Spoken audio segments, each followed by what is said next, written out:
Chiara a los seminaristas. El amor recíproco, núcleo fundamental de la espiritualidad de la unidad.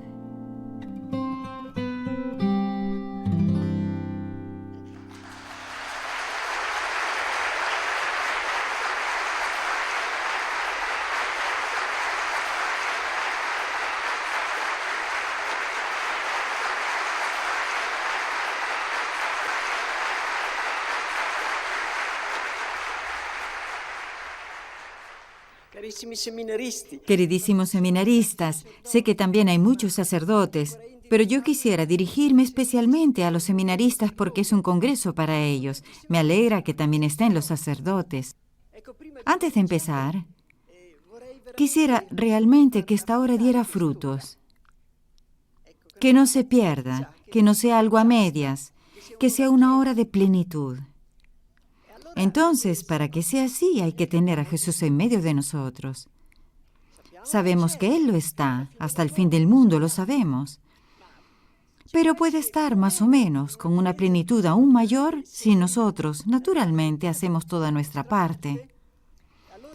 Entonces yo haré cuanto esté a mi alcance, para darles lo que tengo en el corazón, con todo el amor posible. Ustedes hagan todo lo posible por amarse mutuamente, por ayudarse si es necesario, para escuchar lo que digo, de modo tal que Jesús esté realmente presente en medio de nosotros y Él sea nuestra alegría, nuestra luz, nuestra fuerza. Bien, esta mañana me quedé sorprendida cuando escuché que el Santo Padre en su homilía hablaba de amor, del amor recíproco, porque este era el tema que hoy tal vez alguno de nosotros se lo dijo al Papa, no lo sé. Era el tema que hoy tenía que presentarles yo. De hecho, lo que yo tendría que decirles es que el amor recíproco es el núcleo fundamental de la espiritualidad de la unidad, es decir, de la espiritualidad de nuestro movimiento.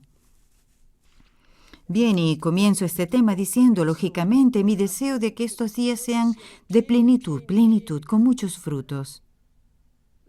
El deseo de que hayan venido aquí de un modo y partan de otro. Es decir, cambiados, porque siempre hay necesidad de renovarse. Este es mi deseo más profundo. La visita del Santo Padre tendría que ser ya una garantía y un aporte enorme. Eso, que Dios nos conceda a todos muchos frutos en estos días, sobre todo ustedes que participan en este congreso. Entonces tenemos que hablar del amor recíproco, del amor que se caracteriza por su radicalidad y del amor y su reciprocidad. Aquel amor que según nuestro Santo Padre Juan Pablo II es, habiéndolo reconocido en el movimiento de los focolares, ha sido la chispa inspiradora, lo que dio inicio a toda esta vasta revolución que ya está presente en todo el mundo. Creo que saben que el movimiento está muy difundido en todo el mundo. Y la chispa de la cual nació fue el amor. En efecto, al inicio de nuestro movimiento, cuando Dios se nos manifestó con total claridad, fue algo nuevo, por lo que Él es en realidad, es decir, amor. Nosotros comprendimos enseguida que teníamos que basar nuestra vida en el amor. Pero lo comprendimos con ese tipo de comprensión nueva que da el Espíritu Santo, no tan solo intelectualmente.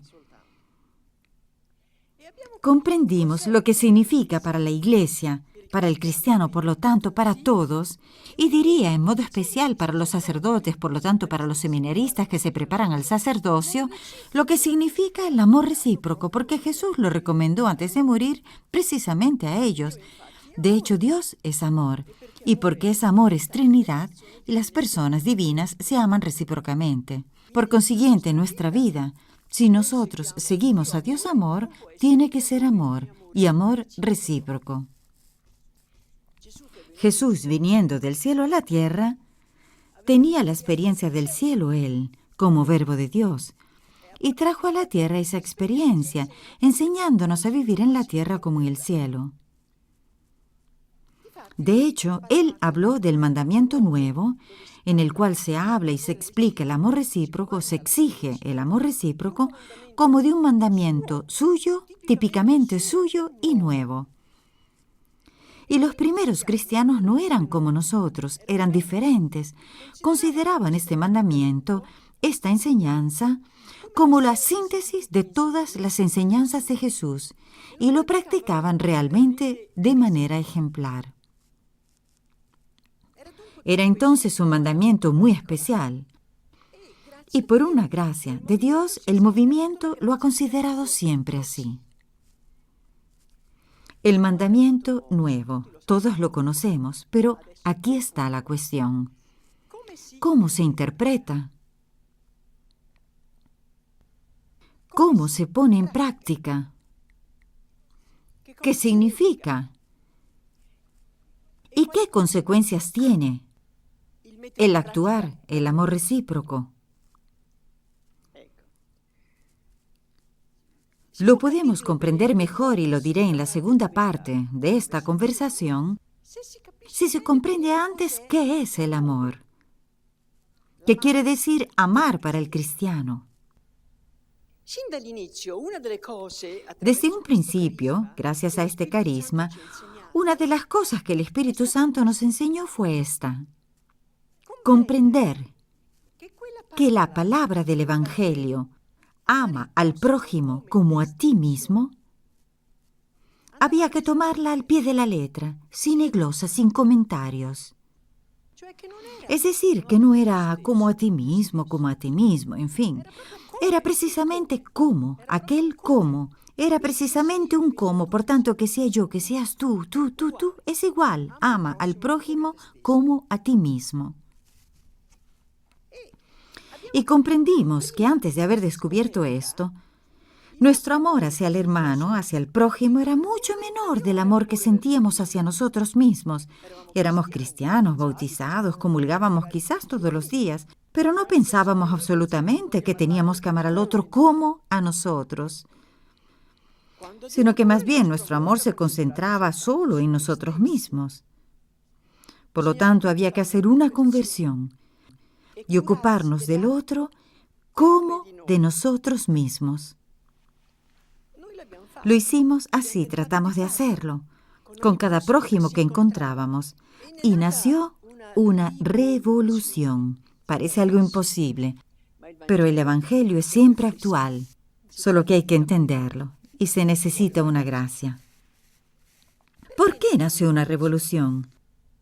Porque este modo de actuar, en todas partes donde se vive, impacta a los demás. Se quedan así. Se preguntan, ¿por qué? ¿De qué se trata? ¿En qué consiste? Y te ofrecen entonces la ocasión de explicar por qué tú tratas así a los demás, por qué actúas así, sirves así, ayudas así. Y a muchos de los que te interrogan, les surge entonces el deseo de empezar, de probar ellos también. Y entonces sucede que personas indiferentes las unas a las otras, como somos todos nosotros, incluso siendo cristianos, esas mismas personas comienzan a reavivarse, a interesarse por los demás, a amarse, a convertirse en una comunidad, ofreciendo la imagen de lo que es una iglesia viva. Y esto por haber vivido una sola palabra: ama al prójimo como a ti mismo, porque dice San Pablo, toda la ley está resumida plenamente en este único precepto: amarás a tu prójimo como a ti mismo. Y yo podría incluso terminar aquí y decir, hagámoslo, probemos. Porque las palabras de Dios son palabras de vida, pero son palabras que hay que poner en práctica. Una casa construida sobre la roca no se derrumba si la palabra es actuada, si se pone en práctica. Del mismo modo, nuestra vida cristiana, ante todo lo que encuentra en el mundo, es capaz de resistir si está basada en la vida de la palabra de Dios, no solo en la escucha de la palabra de Dios. Pero, ¿cómo debemos considerar al prójimo? Antes dije que explicaría algunas cosas sobre el amor. ¿Cómo considerar al prójimo? Para poderlo amar realmente, de un modo cristiano. ¿Y a quién ver en el prójimo? Bien, aquí salta enseguida a la vista de todos la extraordinaria página del Evangelio. El juicio final.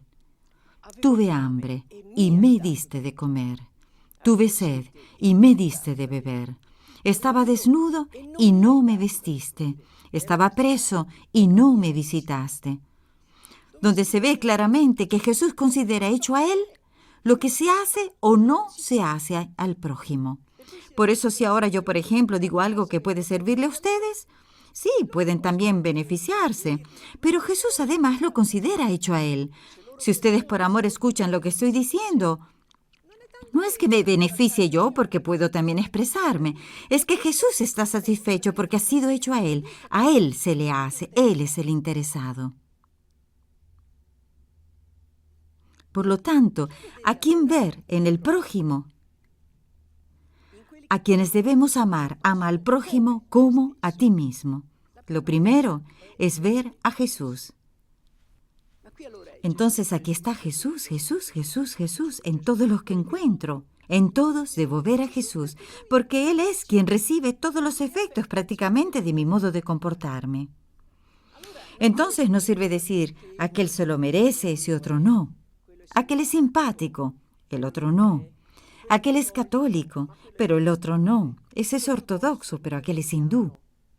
No sirve decir así, aquel es bello, el otro es feo. Aquel es anciano, ese otro es joven. Ese es un hombre y esa una mujer. Todo esto no importa en el cristianismo. Hay que decir, todos son Jesús. Por tanto, el amor se dirige a todos los prójimos. No descarta a nadie. No hace distinciones. Involucra a todos. El amor cristiano. Entonces, hasta este momento hemos puesto en su lugar dos cosas, dos fundamentos del amor. Primero, hay que amar al prójimo como a sí mismos. Segundo, que debemos amar a todos. Pero luego hay algo más. Otro ejemplo típico, característico para nosotros cristianos, con respecto al amor. Y es que el amor cristiano, como decía el Santo Padre esta mañana, es el primero en amar. No espera a ser amado.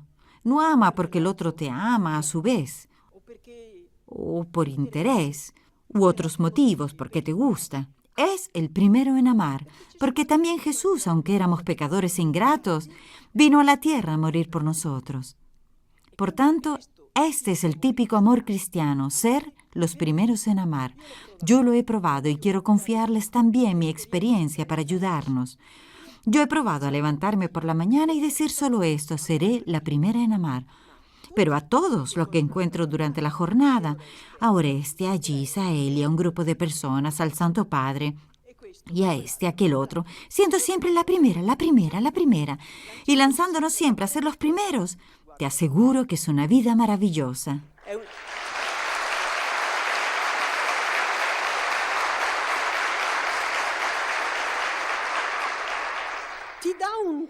Te da una energía, te pone en circulación tantas y tantas gracias, porque el amor además atrae el Espíritu Santo, te colma de una luz tal, porque a quien me ama, dice Jesús, me manifestaré, y amar al hermano significa amarlo a él, y él se manifiesta con su luz. En fin, te llegan tantas gracias que por la noche tal vez estarás cansado, pero feliz. Entonces lo tercero es, hay que amar como a sí mismos. Hay que amar a todos, hay que ser los primeros en amar. Y luego hay una última cosa, que ya les he dicho, hay que ver a Jesús en todos. Entonces, amar como a sí mismos, amar a todos, ver a Jesús y ser los primeros en amar, son los 4 puntos del arte de amar cristiano. Bien, si nosotros los tenemos dentro, podemos estar seguros de que la vida progresa, la vida cristiana avanza y produce muchos efectos. Pero ¿por dónde comenzar a amar? Sí, está escrito, ama al prójimo. Por lo tanto, el prójimo es precisamente el más cercano, quiere decir el que está más cerca. Por eso vas a la escuela, entras en un negocio, vas al banco, estás en casa con la mamá, estás en la oficina, vas a ayudar a los necesitados. Esos son los prójimos que tú debes amar, esos, los que están más cerca de ti o los que tú te acercas a ellos. Esos son tus prójimos, por lo tanto, durante el día tienes una tal cantidad de personas para amar que no hay peligro de que pierdas el tiempo. Tienes que amar siempre, amar todo el día. ¿Por qué insisto tanto con ustedes seminaristas sobre esto? Es a propósito que quiero insistir en esto. Yo sé que también en los momentos actuales hay dificultades muchas veces en la vida que luego ustedes afrontarán como sacerdotes. Sé que también hay, naturalmente, junto a los muchos que corresponden a la gracia de Dios, quienes tal vez, apenas ordenados, abandonan el estado sacerdotal y vuelven al mundo por su cuenta. Pero ¿por qué pasa esto? ¿Por qué? ¿Por qué se traiciona a Jesús, digamos? Tendrán muchos motivos, pero sin duda uno es este. Para seguir a Jesús no es suficiente el estudio. El estudio es un aspecto de la vida. El estudio es esencial, es necesario, la Iglesia lo quiere. Ustedes tienen que hacerlo, tienen que profundizar en él, que ocuparse de él. Hay un patrimonio de verdades que la Iglesia debe transmitirles. Por lo tanto, deben estudiar, pero ahí no se acaba todo. Y muchas veces, también en los seminarios, lo sabemos porque hablamos con obispos, etcétera, etcétera, se ve que los jóvenes creen que todo se acabe allí, que cuando se acaba el estudio se acabó todo. Pero así se construye la casa sobre la arena, no sobre la roca. Hay que poner en práctica la palabra que ustedes estudian, hay que actuar. Actuar el Evangelio, ponerlo en práctica. Entonces sí construyen sobre la roca. Entonces les entra una vida sobrenatural tan fuerte que la vida del mundo no los perjudica más. Son ustedes los que influyen sobre el mundo. Recientemente estuvo aquí el cardenal Ratzinger y le fue presentado nuestro movimiento con los diálogos que entablamos con los católicos, entre cristianos, con los de otras religiones, con los alejados. Y la constatación que él hizo fue muy hermosa, porque él está en la congregación de la fe y observa que muchas veces los cristianos se dejan influenciar por el mundo y aparecen teologías de un modo, de otro, etcétera, etcétera, muchos errores. Y dijo, pero aquí no, ustedes son los que influyen sobre el mundo, ustedes los que transforman el mundo sin dejarse transformar por él. Por eso todos los seminaristas, como todos los demás jóvenes, todos tienen que apuntar a la vida, a lo que Jesús dijo que se debe hacer. Yo observo siempre que Jesús ha hablado poco del estudio.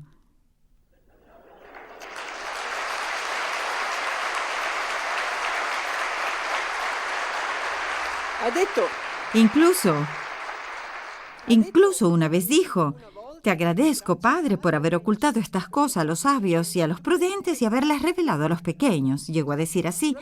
Naturalmente dijo, el que escucha a ustedes me escucha a mí, es decir, la Iglesia, y nosotros y ustedes debemos hacer lo que la Iglesia dice, pero no es suficiente. A mí me parece que muchas traiciones que hay todavía, esperemos que no sean muchas como años atrás, existen porque la vida no corresponde al estudio.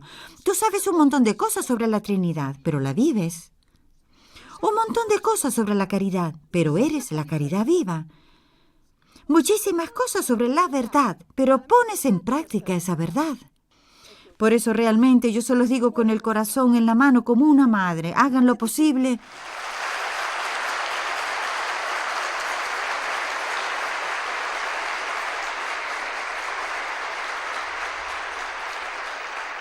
Hagan lo posible para que el estudio corresponda a una vida realmente cristiana.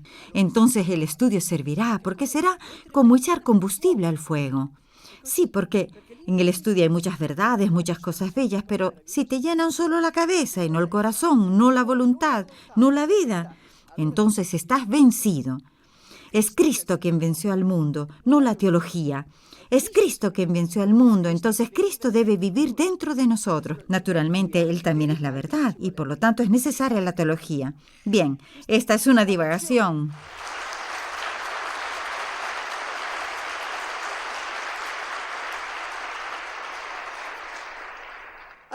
Entonces, los 4 puntos del arte de amar. Me los repito también a mí misma. Amar como a sí mismos, ver a Jesús, amar a todos, ser los primeros en amar. Probemos, probemos. Ustedes son jóvenes, tienen muchas energías, aunque se desgasten un poco, es lo mismo. Cuando éramos jóvenes decíamos trabajar como esclavos y rezar como ángeles. Bien, así. Amar con todas las fuerzas como un esclavo y rezar, es decir, estar unidos a Dios como ángeles. Después, en el movimiento hay un modo típico que enseña cómo hay que amar para no importunar al prójimo. A veces pensamos que estamos amando y en cambio estorbamos al prójimo. Es una actitud que se expresa con 2 palabras solamente.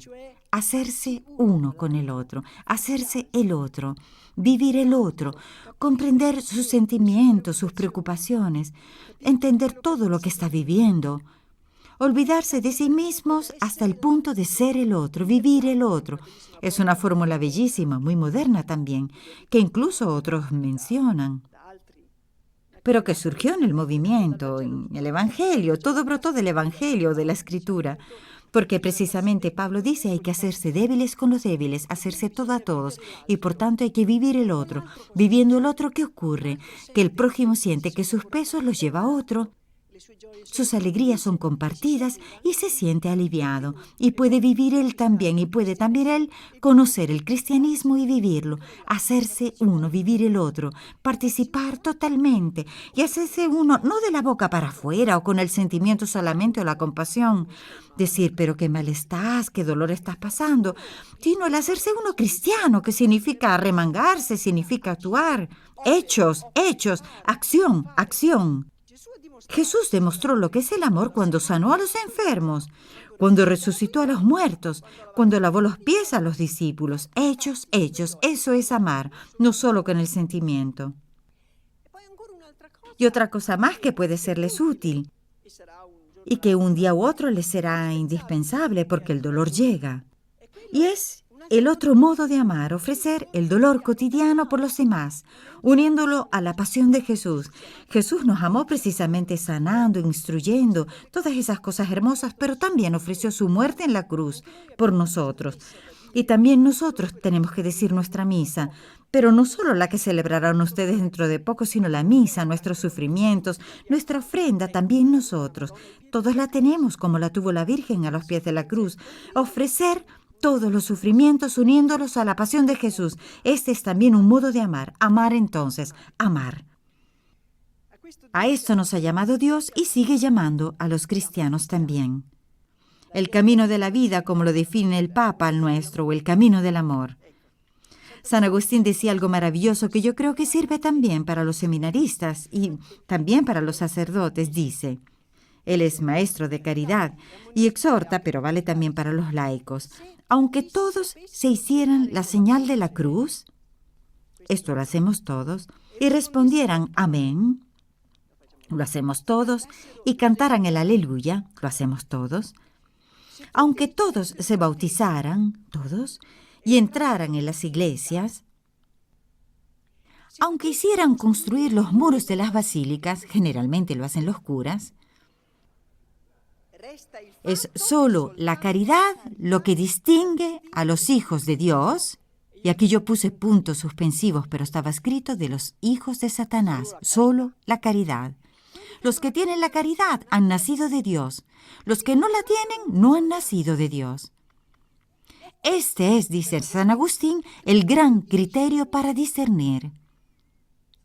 Si tuvieras todo, por lo tanto, incluso las bellas basílicas, construir, etcétera, parroquias, quién sabe qué, si tuvieras todo, pero te faltase esta única cosa, no te beneficia en nada lo que tienes, en nada. Si no tienes las otras cosas, pero posees la caridad, tú has cumplido la ley. Piensen hasta dónde hemos llegado, la importancia que tiene la caridad. Estos grandes santos y también los demás santos, los hemos considerado muchas veces, todos están de acuerdo. Todos de acuerdo en esto. Amar entonces, amar, vivir amando. Esto que provoca además las consecuencias que ahora quiero explicarles, para que les resulte apetitoso. Como saben, todas las espiritualidades y por lo tanto también la nuestra, la de la unidad, tienen siempre un cierto aspecto penitencial.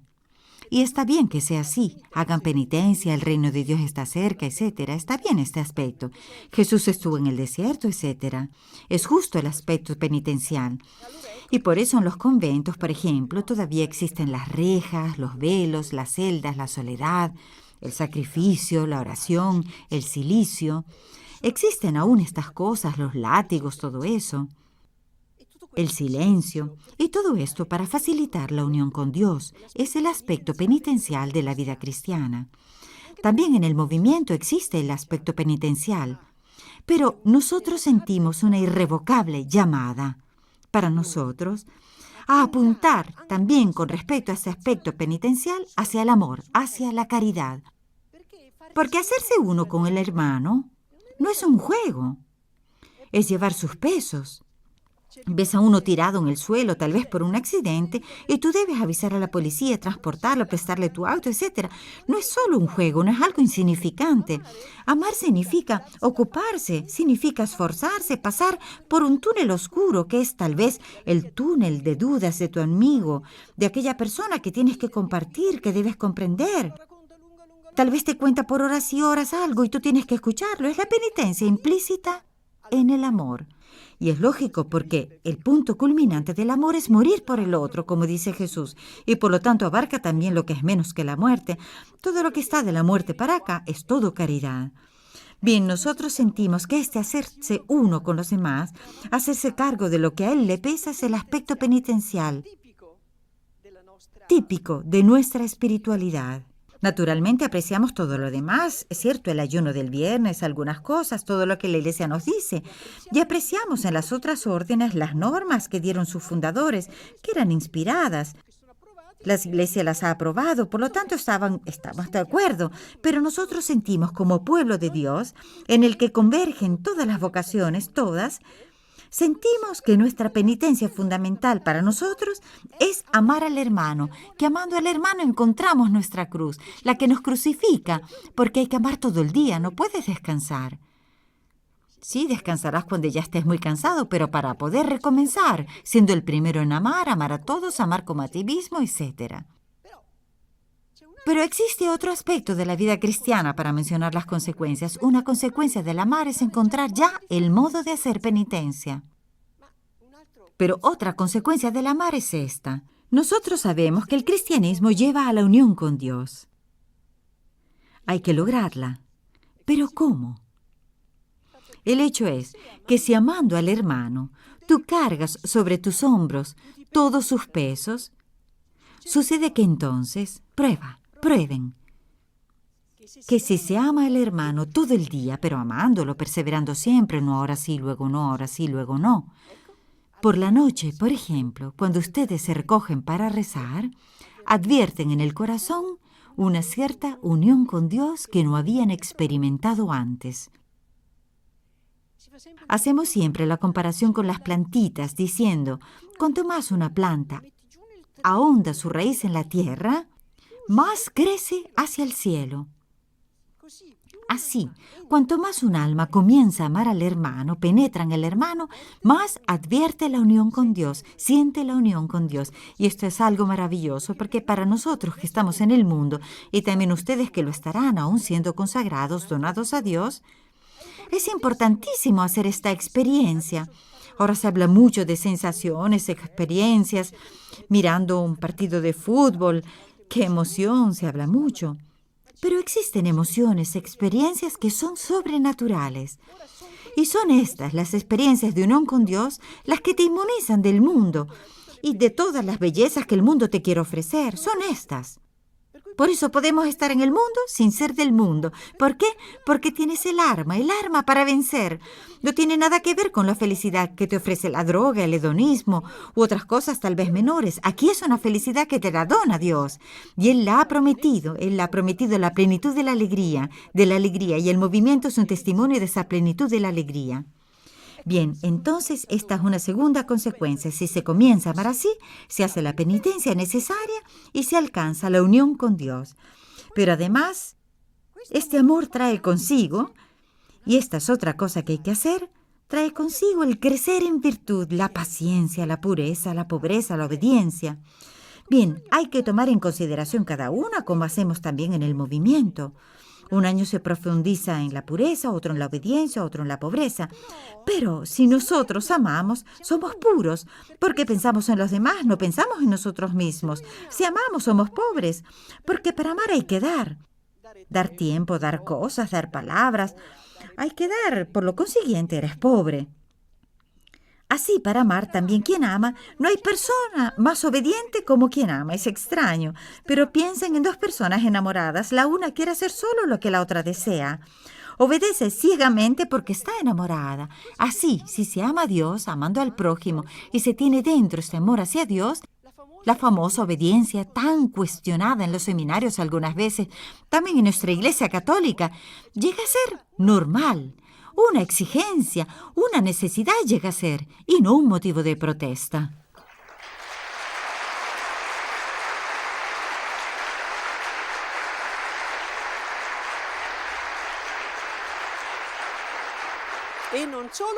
Y no solo, hay otra consecuencia más, que se cultivan todas las virtudes, que después conviene profundizar una por una. Y otra consecuencia es que se corre por el camino de estas virtudes. Dice el Salmo, corro por el camino de tus mandamientos, pues tú has dilatado mi corazón con la caridad. Porque has dilatado mi corazón, entonces corro por el camino de tus mandamientos. Por tanto, la caridad es también un camino de santidad. Quienes deseen hacerse santos, no se preocupen, porque este tema les puede ir muy bien. La caridad es realmente algo enorme. Agustín sigue diciendo cosas muy bellas. Con el amor al próximo, el pobre es rico. Sin el amor al prójimo, el rico es pobre. Y naturalmente nosotros tenemos siempre presente la página de Pablo sobre la caridad que ustedes conocen y cantan, en la cual nos ha enseñado que sin la caridad todo es campana que resuena, todo es vanidad. Pero si amamos, como dije antes, muchas veces somos correspondidos. Y entonces brota el amor recíproco, precisamente lo que Jesús quiere, el amor recíproco. Y es sobre esto que quisiera detenerme un poco. Es el mandamiento de Jesús por excelencia. Les doy un mandamiento nuevo. Ámense los unos a los otros. Y esto es maravilloso porque piensen, están en el mundo, en el seminario, en casa, en la escuela, y pueden realizar siempre la palabra de Jesús. Esto es maravilloso. No tenemos obstáculos para hacer esto. Podemos hacerlo siempre. Porque aquí no se trata de que debo amar a Dios, sino de que puedo amar a Dios. Porque es talmente grande, talmente hermoso, talmente nuestro, tan elegido por nosotros y por Él que nos ha elegido, que podemos hacerlo todo el día. Y Jesús dice, si cumplen mis mandamientos, permanecerán en mi amor. Este es mi mandamiento, ámense los unos a los otros, como yo les he amado. Y nos propuso así el modelo, como yo. Por tanto, mirarlo a Él, y como medida también, la muerte, hasta la muerte. Por eso en el movimiento se usa ser así, estar siempre dispuestos a declararnos entre nosotros la disposición de morir el uno por el otro. Entonces, declarándonos esto, ¿qué sucede? Que si debemos dar algo más pequeño que la muerte, lo damos, porque es poca cosa. Es menos en comparación con la muerte. Y también las primeras focolarinas en el primer focolar. Este fue un pilar de nuestra vida. Un día se miraron las unas a las otras y se dijeron, yo estoy dispuesta a morir por ti, y yo por ti, todas por cada una. Y allí nació, yo diría, la primera célula fundamental de nuestro movimiento. El amor recíproco en el movimiento. ¿Qué es para el movimiento? Es el distintivo, como lo era para los primeros cristianos, porque los primeros cristianos, y esto también es importante para ustedes, los primeros cristianos no eran diferentes de las demás personas por sus grandes empresas, por sus obras gigantescas, por sus profundos estudios, por su brillante elocuencia, ni tampoco por los milagros o los éxtasis que tampoco faltaban. Se distinguían por el amor recíproco. Esa era la cuestión. Miren cómo se aman, se decía de ellos, y los unos están dispuestos a morir por los otros. Así, por gracia de Dios, también tratamos de hacer nosotros en nuestro movimiento. Y es tan importante este amor recíproco que se nos grabó profundamente una frase de San Pedro. Pero antes que nada, ámense intensamente unos a otros. Por eso no se hace nada en el movimiento si no hay este amor. Por la noche, cuando vamos a dormir, le digo a mi compañera, tengamos a Jesús en medio, que quiere decir, yo estoy dispuesta a morir por ti, sí, yo por ti, tú estás dispuesta, sí, tengamos a Jesús en medio. Cuando nos levantamos, sí, tengamos a Jesús en medio, yo estoy dispuesta a morir por ti, yo por ti. Y se hace esto como base de todo, antes que lo demás, antes que estudiar, antes que trabajar, antes que rezar, antes que la liturgia, antes que las oraciones personales, antes que el trabajo, antes que nada. ¿Qué quiere decir? Que si está garantizado el amor recíproco, todo vale.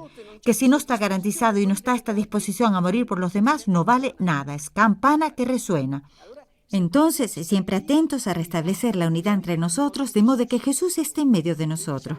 Nosotros decimos, por ejemplo, que en el centro de la obra hay un magnífico diamante, custodiado por la obra. Es Jesús en medio de nosotros, fruto del amor recíproco. Y todos en el movimiento quieren salvar este diamante en todos los puntos donde se vive, en estas células trinitarias de las que hablaba don Silvano. En todos los lugares donde vivimos hay diamantitos que tenemos que salvar. La presencia de Jesús. Es fabuloso vivir en esta tierra y tener a Jesús en medio nuestro. Es extraordinario y no nos damos cuenta. ¿Qué significa Jesús en medio? Es su espíritu, es Él con su espíritu que nos ilumina, nos guía, nos lleva adelante, haciendo que la ley que depositó dentro de nosotros con la nueva alianza cuando nos entregó un corazón nuevo, esté viva, la sintamos. Por lo cual también el Espíritu Santo se difunde y renueva la tierra. Entonces, el Evangelio, por otro lado, amonesta, por tanto, si al presentar tu ofrenda en el altar, te acuerdas de que tu hermano tiene alguna queja contra ti, deja allí tu ofrenda ante el altar y ve a reconciliarte. Por lo tanto, actuamos según el Evangelio. El mandamiento nuevo provoca todo esto. Pero quien comienza a ponerlo en práctica, y yo se lo deseo a todos ustedes, es más, le dije a don Silvano que para quien lo quiera, le dejo estas páginas porque ahora se escuchan, pero después hay que ponerlas en práctica. El mandamiento nuevo vivido provoca efectos extraordinarios. Antes que nada se advierte un salto cualitativo en la propia vida, en la vida espiritual, una alegría que no se había probado nunca. Éramos personas con horizontes muy limitados, en fin, aburridas, que a duras penas. Y aquí, en cambio, hay algo nuevo, una paz nueva, una alegría, una benevolencia hacia todos, una visión amplia, una magnanimidad. ¿Por qué?